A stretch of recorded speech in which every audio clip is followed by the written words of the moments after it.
I repeat, it's not in the best interest of justice to treat Mkhwanazi as not a whistleblower. Whistleblowers in this country are an endangered species. They get intimidated, they get killed. It's important for all of us, from the most powerful to the most humblest of us, to protect whistleblowers. It's not in the best interest of justice to intimidate Mkhwanazi before he even takes a stand, to rubbish him before he even takes a stand. It doesn't. Whoever does that is not on the side of the people.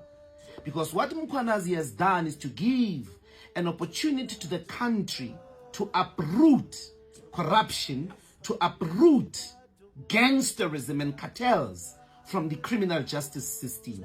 An opportunity that could have only been given by a whistleblower. Why rubbish him? Why intimidate him? Why make him want to appear? But that when he comes finally in front of whatever inquiry, he is coming in doubt of himself and in doubt of his story. Those of us in society who anticipate his coming to any inquiry by rubbishing him are not on the side of the people. Because our experience with prosecutors, our experience with the police, our experience with politicians on the ground, on the police stations, in the magistrate courts, is that there is a lot of bribery, corruption. And Mkhwanazi has given us an opportunity to uproot that as a country, to restore integrity into the criminal justice system.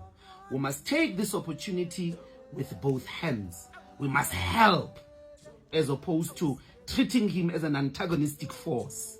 There is no mess that he has done.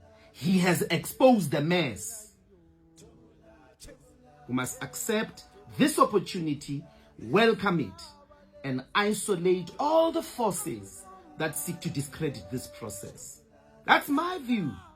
And I invite all of us as South Africans that in the interest of the history of whistleblowers in this country, who blow the whistle and end up being killed and end up as endangered species, let's protect General Mkhwanazi. All the processes of inquiry, let us help the process of uprooting